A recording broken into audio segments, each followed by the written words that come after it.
ونؤمن به ونتوكل عليه ونعوذ بالله من شرور أنفسنا ومن سيئات أعمالنا من يهده الله فلا مضل له ومن يضلله فلا هادي له ونشهد أن لا إله إلا الله وحده لا شريك له ولا نذير له ولا غفير له ولا مشير له ولا معين له ولا ضد له ولا ند له ولا مثل له ولا مثال له ونشهد أن سيدنا ومولانا محمدا عبده ورسوله وصل على سيد الرسل وخاتم الأنبياء المبعوث إلى خلق كافة للناس بشيرا ونذيرا وداعيا إلى الله بإذنه وسراجا منيرا قد قال الله تبارك وتعالى في كلامه المجيد والفرقانه الحميد أعوذ بالله من الشيطان الرجيم بسم الله الرحمن الرحيم إلا تنصروه فقد نصره الله إذ أخرجه الذين كفروا ثاني اثنين إذ هما في الغار إذ يقول لصاحبه لا تحزن إن الله معنا فأنزل الله سكينته عليه وأيده بجنود لم تروها وجعل كلمة الذين كفروا السفلى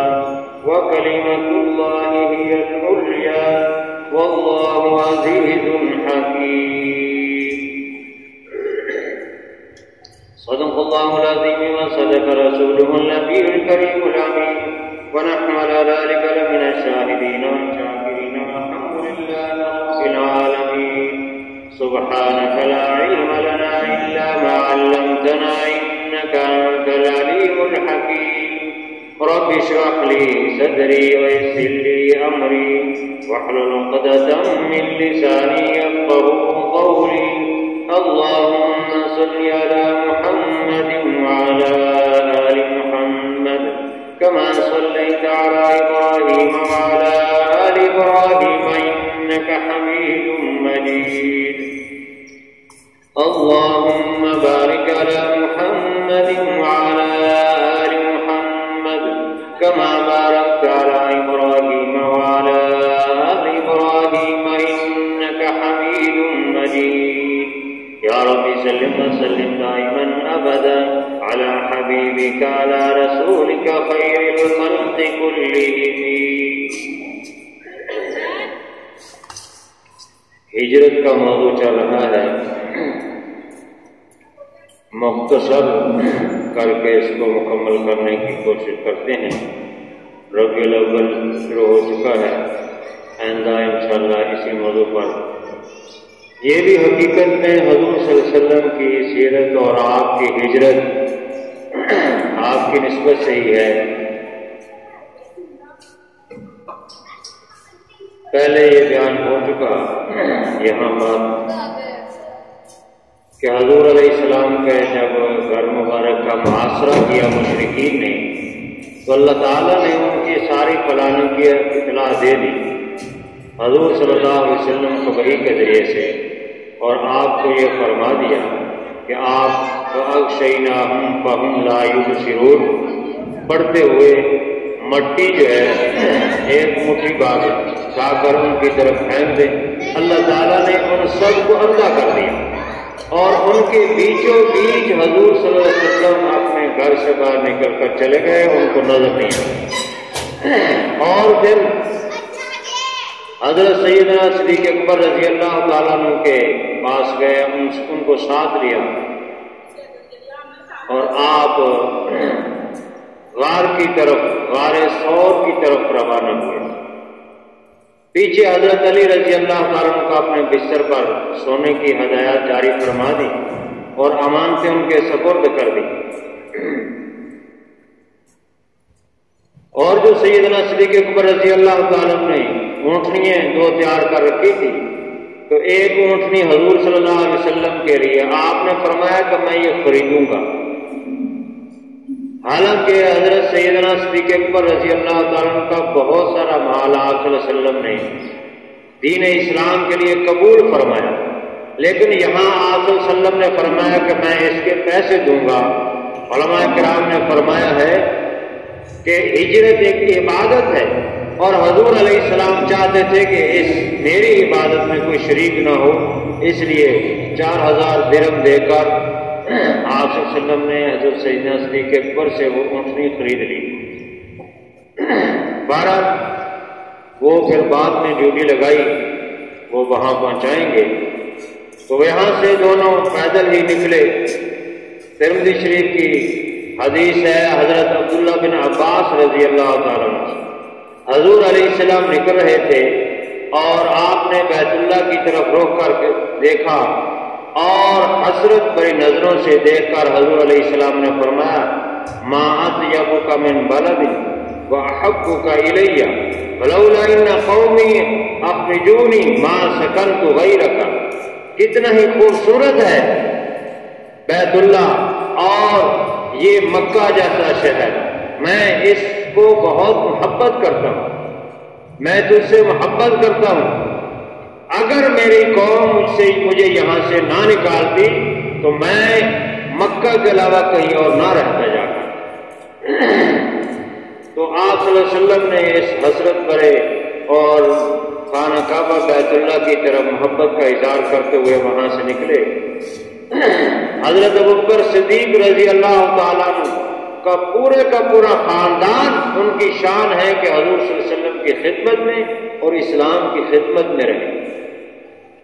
آپ کی بڑی بیٹی حضرت اسماء بنت ابی بکر وہ وہاں غار میں حضور صلی اللہ علیہ وسلم کے لیے ناشتہ لے کر جاتی تھی، اور جب پہلے دن لے کر گئی تو جلدی میں ناشتہ باندھنے کے لیے کوئی چیز نہ ملی تو اپنا پٹکا پھاڑ لیا، اس کے 2 حصے کیے، ایک سے ناشتہ باندھ لیا اور دوسرے پانی کی مشکیل وہ باندھ لی۔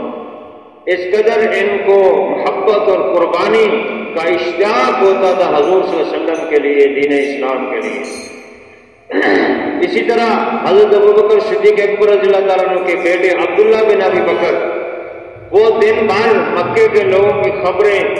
وہ دیکھتے رہتے، سنتے رہتے، لوگ کیا پلانک بنا رہے، کیا خبریں ہیں ان کی، اور شام کو جا کر پھر وہاں غار میں حضور صلی اللہ علیہ وسلم کو اور سیدنا صدیق اکبر رضی اللہ تعالیٰ عنہ کو حالات بتاتے۔ اسی طرح حضرت ابوبکر صدیق رضی اللہ تعالیٰ عنہ کا غلام تھا عامر بن فہیرہ، آزاد کردہ غلام، اس کی ڈیوٹی تھی کہ بکریاں تم چرایا کرو، تو بکریاں شام کے وقت عشاء کے جب اندھیرا ہو جائے تو وہ بکریاں وہاں غار کے پاس لے آتے اور وہاں وہ لے کر آتے تھے، اور پھر حضور صلی اللہ علیہ وسلم اور سیدنا صدیق اکبر رضی اللہ تعالیٰ عنہ کے لیے دودھ جتنی ضرورت ہوتی تھی ان بکریوں کا دودھ دھو لیتے تھے اور وہ نوش فرما لیتے تھے۔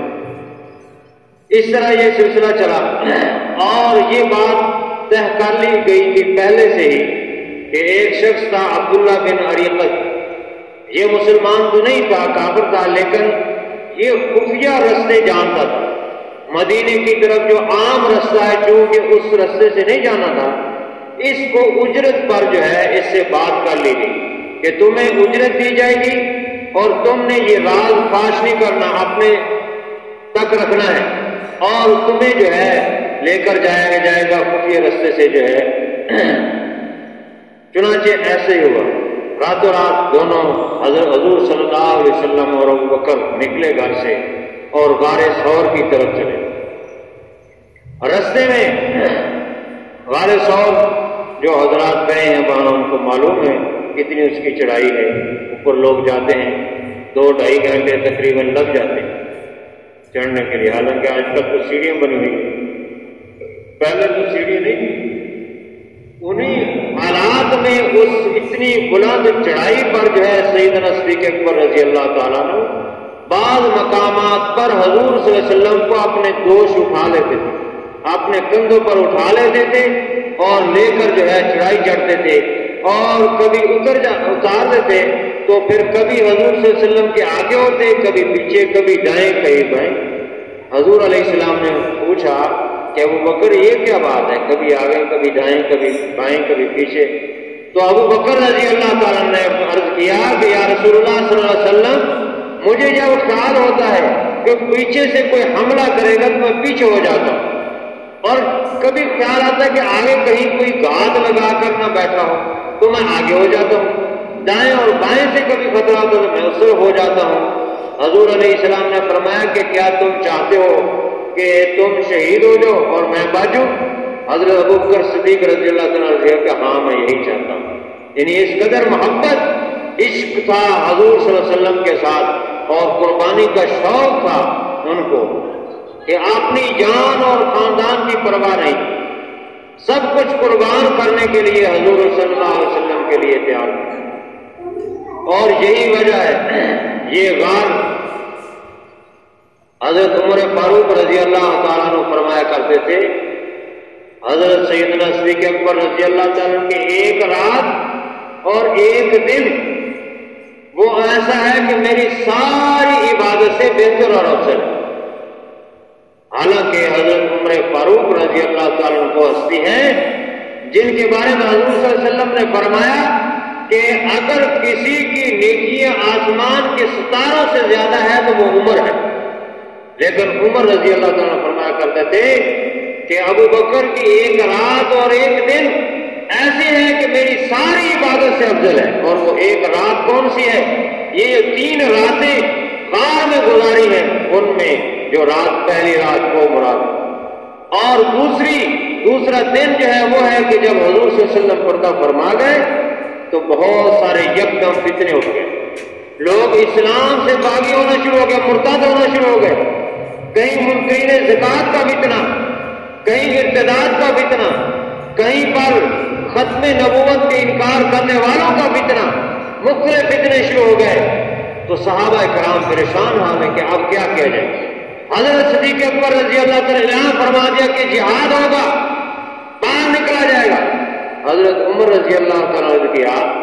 کہ ہر طرف تو فتنے ہیں، اور اگر ہم جہاد کرتے ہیں اب اس حالات میں کہ حضور صلی اللہ علیہ وسلم بھی پردہ فرما گئے اور لوگ اسلام سے باغی ہو رہے ہیں، دور ہو رہے ہیں، اور فتنے اٹھ رہے ہیں ہر جگہ پہ، تو پھر اسلام کو بچانے والا کون ہوگا؟ ہم جہاد پہ چلے جائیں گے، پیچھے معاملات کو اور فتنے اٹھ سکتے ہیں، مسلمان اس وقت کمزور ہیں۔ حضرت صدیق اکبر رضی اللہ تعالیٰ کی فراست تھی، فرمایا عمر تم زمانہ جاہلیت میں تو بڑا روب رکھتے تھے، اجبار فی الجاہلیت و خوار فی الاسلام، کیا اسلام میں آ کر تم بزدل ہو رہے ہو؟ اگر تم میرے ساتھ نہیں چلو گے تو میں اکیلا اس شخص کے خلاف بھی جہاد کروں گا جو حضور صلی اللہ علیہ وسلم کے زمانے میں زکات میں جانور دیتا تھا، اس کے ساتھ اس کی رسی بھی دیتا تھا۔ آج وہ جانور تو زکات میں دے اور رسی نہ دے، اس کے خلاف میں جہاد کروں گا۔ اور منکرین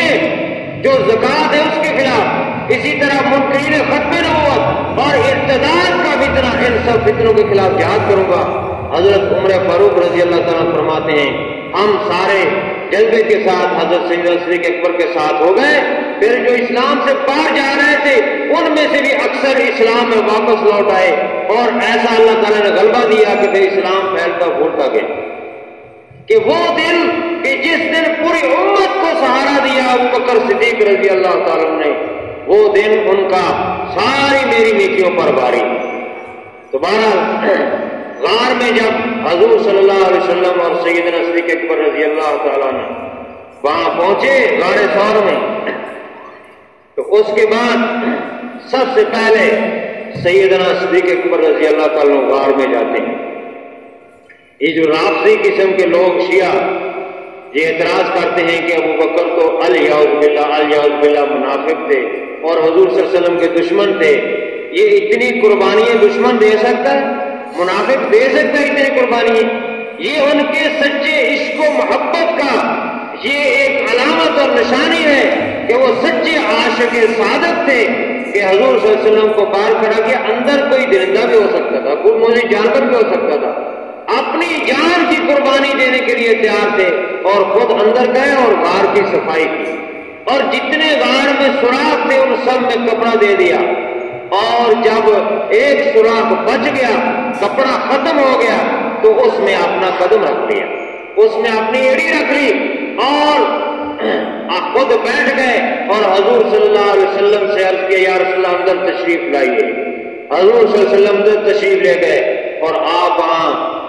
رات کا چونکہ وقت تھا، آپ وہاں آرام فرما رہے۔ حضرت ابو بکر صدیق رضی اللہ تعالیٰ کی گود میں سر رکھ کر قربان جائیں سیدنا صدیق اکبر رضی اللہ تعالیٰ کے مقدر پر کہ حضور صلی اللہ علیہ وسلم کا سر مبارک آپ ابو بکر کی گود میں ہے اور حضور صلی اللہ علیہ وسلم آرام فرما رہے ہیں۔ اور پھر اللہ تبارک و تعالیٰ کی قدرت دیکھیے، اللہ تبارک و تعالیٰ نے مکڑی کو حکم دیا کہ تم یہاں پر جالا تن دو، اس نے غار کے منہ کے آگے اتنا جالا تنا، اتنا جیسے کہ صدیوں پرانا ہوتا ہے، ایسا جالا تن دیا، اور جنگلی کبوتر کو حکم دیا کہ انڈے دے دو، وہاں اس نے راتوں رات گھونسلہ بنایا، انڈے دے دیے۔ اور اللہ تعالیٰ نے ایک درخت کو حکم دیا کہ وہ وہاں پہ غار کے منہ کے آگے آ جائے،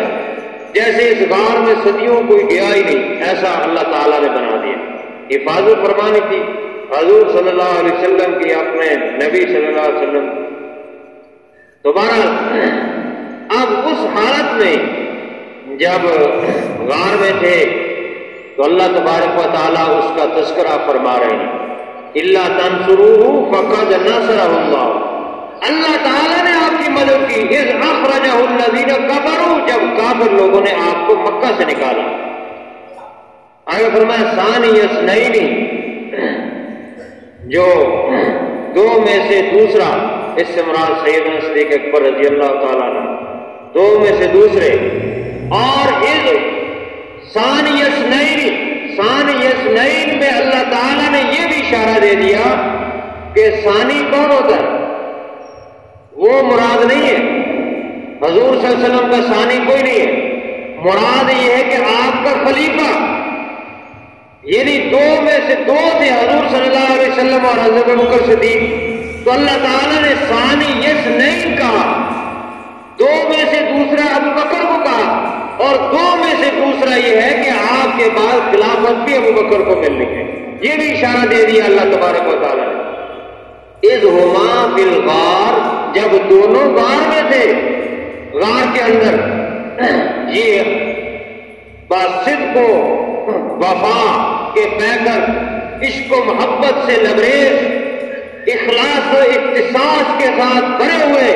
سیدنا صدیق اکبر رضی اللہ تعالیٰ قربانی کی کہ اللہ تبارک و تعالیٰ نے فرمایا اذ ہما فی الغار، یہیں سے غار یار کی ایک محاورہ بن گیا، کسی کے ساتھ بہت زیادہ محبت ہو، بہت زیادہ عشق ہو، اور اس کے لیے قربانی دینے کے لیے انسان تیار ہو، تو کہتا ہے یہ یار غار ہے۔ یہ یہی سے مثال اور محاورہ بنا ہے حضور صلی اللہ علیہ وسلم کے ساتھ غار میں حضرت سیدنا صدیق اکبر رضی اللہ تعالیٰ عنہ، اذ یقول لصاحبہ، جب اپنے صاحب سے وہ کہہ رہے تھے، یعنی حضور صلی اللہ علیہ وسلم لصاحبہ اپنے صحابی سے کہہ رہے تھے، اور صحابی ابو بکر صدیق رضی اللہ تعالیٰ۔ تو یہاں قرآن پاک میں اللہ تبارک و تعالیٰ نے ابو بکر صدیق کی صحابیت بیان کرتی ہے۔ خود اللہ نے اگر قرآن میں اس موقع پر کسی کو صحابی کہا تو وہ حضور صلی اللہ علیہ وسلم ابو بکر صدیق رضی اللہ تعالیٰ۔ قرآن کی حضرت ابو بکر صدیق رضی اللہ تعالیٰ کی صحابیت قرآن سے ثابت ہے اور قرآن کی نزدیک قطعی سے ثابت ہے، اور جو قرآن کا منکر ہے وہ کافر ہے، جو ابو بکر کی صحابیت کا انکار کرنے والا ہے وہ دائرہ اسلام سے خارج ہے، جو ابو بکر کے ایمان میں شک کرتے ہیں ان کا خود ایمان نہیں۔ سیدنا صدیق اکبر رضی اللہ تعالیٰ عنہ کی صحابیت کو اللہ تبارک و تعالیٰ نے یہاں قطعیت کے ساتھ بیان کرنا ہے۔ لا تحزن ان اللہ معنا، اور کیا فرما رہے تھے آپ نے صحابی سے حضور صلی اللہ علیہ وسلم کہ غم نہ کھائیے، ہمارے ساتھ اللہ ہے، ہم دو ہیں، ہمارے ساتھ تیسرا اللہ ہے۔ جب ادھر پیچھے سے انہوں نے اعلان کر دیا قریش مکہ نے کفار مکہ نے دیکھا، سب جب باہر کھڑے تھے وہاں، ایک ساتھ شخص نے آ کر بتایا کہ تم یہاں کیوں کھڑے ہو، اب تو روشنی ہوگی، صبح ہوگی۔ کہتے اندر محمد صلی اللہ علیہ وسلم وہ نکلیں گے تو ہم نے ان کو حملہ کرنا ہے ان پر۔ انہوں نے کہا وہ تو میں نے جاتے ہو ادھر دیکھا ہے ان کو۔ چنانچہ انہوں نے جب پھر دروازہ کھٹکایا اور کھولا دروازہ تو دیکھا تو بستر پر حضرت علی رضی اللہ تعالیٰ عنہ فرمائے اور حضور صلی اللہ علیہ وسلم نکل چکے، تو ان کو خاک ان کے سر پر پڑی اور پھر انہوں نے یہ اعلان کیا کہ جو حضور صلی اللہ علیہ وسلم کو اور یا ابو بکر کو ان میں سے کسی ایک کو بھی پکڑ کر یا قتل کر کے نعوذ باللہ لائے گا تو اس کو 100 اونٹ دیے جائیں گے، علیحدہ 100 اونٹ دیے جائیں گے، اگر دونوں کو کوئی لائے گا تو اس کو 200 اونٹ جو ہے وہ دیے جائیں گے۔ یہ اعلان کر دیا اور خود بھی وہ ڈھونڈ رہے ہیں کفار مشرکین مکہ، کفار مکہ، اور لوگوں کو بھی لگا دیا کہ ڈھونڈو کہاں پر۔ چنانچہ روایات میں موجود ہے کہ وہ ڈھونڈتے ڈھونڈتے غار کے بالکل منہ کے اوپر پہنچ گئے۔ حضرت ابو بکر رضی اللہ تعالیٰ حضور علیہ السلام سے یہ کہہ رہے تھے کہ ان کے پاؤں نظر آ رہے ہیں اور یہاں وہ چل رہے ہیں، اگر تھوڑا سا جھک کر دیکھیں تو وہ ہمیں دیکھ لیں، وہ ہمیں دیکھ لیں۔ تو حضور علیہ السلام نے وہاں پر ابو بکر کو تسلی دیتے ہوئے کہا لا تحزن ان اللہ معانا، غم نہ کھائیے، اللہ ہمارے ساتھ ہے، اللہ کی مدد ہمارے ساتھ ہے، لہذا گھبرانے کی ضرورت نہیں ہے۔ چنانچہ وہاں حضرت مولانا ادریس کانوی رحمہ اللہ نے سیرت مصطفیٰ میں لکھا ہے کہ وہاں پر جو ہے ایک شخص مشرکین مکہ میں سے بیٹھ کر پیشاب کرنے لگا اور سامنے بالکل حضور صلی اللہ علیہ وسلم ابو بکر نظر آ رہے ہیں، تو حضور علیہ السلام نے فرمایا کہ اگر ان کو ہم نظر آتے ہوتے تو یہ پھر دیکھ لیتا، اس لیے اللہ تعالیٰ نے ہمارے لیے فرشتے بھیجے ہوئے جو سامنے دیوار بن کر کھڑے ہوئے لیکن ان کو نظر نہیں آ رہا۔ اس کا اللہ تعالیٰ یہاں ذکر کیا فَأَنزَلَ اللَّهُ سَكِينَةَ عَلَيْهِ، اللہ تعالیٰ نے ان پر سکینت نازل فرمائی، وَأَيَّدَهُ بِجُنُودٍ لَمْ تَرَوْهَا، اور ایسے لشکر بھیجے جن کو تم نہیں دیکھ رہے تھے تو تمہیں نظر نہیں آ رہے، فرشتوں کے لشکر بھیجے۔ اللہ تبارک و تعالیٰ نے اس طرح جو ہے حضور صلی اللہ علیہ وسلم کی، اور وہاں پر پھر دیکھیں کہ جس سوراخ پر ابو بکر رضی اللہ عنہ نے ایڑی رکھی ہوئی تھی وہاں پر کالے ناگ نے سانپ نے ڈسا، لیکن ابو بکر صدیق رضی اللہ تعالیٰ نے پاؤں بھر کر نہیں دی۔ اتنے عشق و وفا سے لبریز اور بھرے ہوئے آپ صلی اللہ علیہ وسلم کے سچے صادق و عاشق تھے۔ اللہ تعالیٰ نے فرمایا، حضور علیہ السلام کہہ رہے تھے کہ غم نہ کھائیے، غم اسی کو ہوتا ہے جو سچا ہوتا ہے، جو سچا ہوتا ہے، سچا نہیں ہوتا اس کو غم نہیں ہوتا۔ وہ سچے تھے سیدنا صدیق اکبر رضی اللہ، اسی لیے ان کا لقب صدیق ہے۔ تو بہرحال یہ سلسلہ آگے چلتا رہا اور پھر آپ باقی واقعات ہے، بہرحال اب تفصیل کا وقت نہیں ہے۔ پھر معبد کی وہ بھی جھونپڑی بھی آئی جہاں پر آپ صلی اللہ علیہ وسلم نے ان سے پوچھا کہ کوئی کھانے کی چیز ہو، گوشت ہو یا کوئی چیز ہو تو ہم خرید لیتے ہیں، تو انہوں نے کہا کچھ نہیں ہے۔ آپ صلی اللہ علیہ وسلم دیکھا ایک طرف بکری کھڑی ہے، فرمایا معبد یہ بکری ہے؟ انہوں نے کہا ہاں میرے شوہر بکریاں چرانے کے لیے گئے، یہ لاغر تھی چل نہیں سکتی تھی اس لیے یہاں کھڑی کر گئے اس کو۔ فرمایا اجازت ہو تو ہم اس سے دودھ دو لیں؟ عرض کیا کہ اس میں تو دودھ ہے نہیں، یہ تو دودھ دیتی نہیں، یہ تو چلنے سے قابل نہیں۔ فرمایا تم اجازت ہو، اجازت دی۔ آپ صلی اللہ علیہ وسلم نے برتن منگایا اور ہاتھ مبارک لگایا تو دودھ جاری ہو گیا۔ اللہ تبارک و تعالیٰ کی رحمت اور قدرت سے روایت میں موجود ہے کہ اتنا دودھ تھا کہ آپ نے سب کو بلایا، آپ کے ساتھ اور بھی تھے، عامر بن فہیرہ وہ بھی تھا، ایک رہبر بھی تھا جو کافر تھا، حضرت بکر صدیق بھی، 4-5 تقریباً مقابلہ تھا، ان سب کو پلایا اور پھر معبد کو پلایا، آخر میں خود پیا اور جو بڑا برتن ہے وہ بھر کر ان کو بھی دیا، ان کے برتن بھی بھر گئے اور پھر آپ نے اجازت، ان کا خامد واپس آیا تو پھر وہاں پر جو ہے چنانچہ انہوں نے کہا کہ یہ دودھ کہاں سے آیا، سارا قصہ انہوں نے کہا میں ضرور ان سے ملوں گا، وہ سچے اور بنی ہاشم کے وہ نبی محسوس ہوتے ہیں جنہوں نے تشریف لانا تھا۔ پر آگے اور کئی واقعات پیش آئے یہ تفصیلی۔ پھر آپ صلی اللہ علیہ وسلم کا یہاں مکہ سے جو روانہ ہوئے تو یکم ربیع الاول تھے، اور مدینے میں جو قبا کی بستیوں میں پہنچے تو وہاں 12 یا 13 ربیع الاول کو آپ صلی اللہ علیہ وسلم پہنچے۔ اس میں 3 دن غار کے بھی ہے اور باقی سفر بھی ہے جو آپ صلی اللہ علیہ وسلم اور سیدنا صدیق اکبر رضی اللہ تعالیٰ نے فرمایا۔ وہاں پر جا کر جو سب سے پہلی مسجد کی تعمیر کی، جس کو اللہ تبارک و تعالیٰ فرماتے ہیں کہ لمسجد اسست،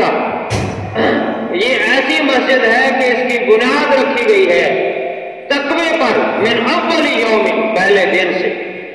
اور اس کو مسجد تقوی اور مسجد قبا کہتے ہیں جو مدینے سے 3 میل کے فاصلے پر ہے۔ اس کی بنیاد رکھی، سب سے پہلے آپ صلی اللہ علیہ وسلم نے پتھر رکھا، پھر ابو بکر رضی اللہ عنہ، پھر حضرت عمر نے، اور روایت میں ہے کہ آپ صلی اللہ علیہ وسلم پتھر اٹھاتے تھے، بعض وقت بھاری پتھر ہوتا تھا تو آپ نے شکم مبارک کے ساتھ لگا کر اٹھاتے تھے۔ اس طرح آپ نے خود بھی مسجد کی تعمیر میں حصہ لیا بھرپور، اور وہاں کچھ دیر رہے۔ بعض روایات میں ہے کہ ایک شخص ہے جو وہاں پر سردار تھا جس کا نام غالباً کلثوم بن جو ہے حدم، اس کے گھر میں آپ ٹھہرے، اور بعض روایات میں ہے کہ ابو ایوب انصاری کے گھر میں ٹھہرے۔ بہرحال یہ دونوں قسم کی روایات ہے۔ آپ نے یہ فرمایا تھا کہ میری اونٹنی جہاں ٹھہرے گی خود بخود، بس وہیں میں قیام کروں گا۔ تو بہرحال انہیں گھروں میں ٹھہری، اور پھر آپ صلی اللہ علیہ وسلم جمعے کے دن مسجد قبا کی بستی سے مدینے کی طرف روانہ ہوئے۔ رستے میں بنی سالم کا ایک قبیلہ تھا، وہاں پر ٹھہرے، اور وہاں پر آپ صلی اللہ علیہ وسلم نے ایک مسجد وہاں کی بھی ایک بنیاد رکھی اور وہاں جمعہ پڑھا۔ پہلا خطبہ اور پہلے جمعے کی نماز حضور صلی اللہ علیہ وسلم نے پڑھائی، اور وہیں سے پھر حکم دیا کہ جو ہے اسلامی تاریخ کو لکھا جائے، اور ربیع الاول سے اسلامی تاریخ کو لکھنا شروع کیا۔ محرم سے سال شروع ہوتا ہے، لیکن تاریخ جو لکھی گئی، اور پھر حضرت عمر فاروق رضی اللہ عنہ کے دور میں باقاعدہ تاریخ جو ہے وہ لکھی جاتی ہے۔ بہرحال یہ میں نے بہت مختصر کیا ہے خلاصے کے طور پہ تاکہ یہ مکمل ہو۔ اللہ تعالیٰ سمجھ اور عمل کی توفیق عطا فرمائے۔ وآخر دعوانا الحمدللہ رب العالمین۔ سنتے رہیں۔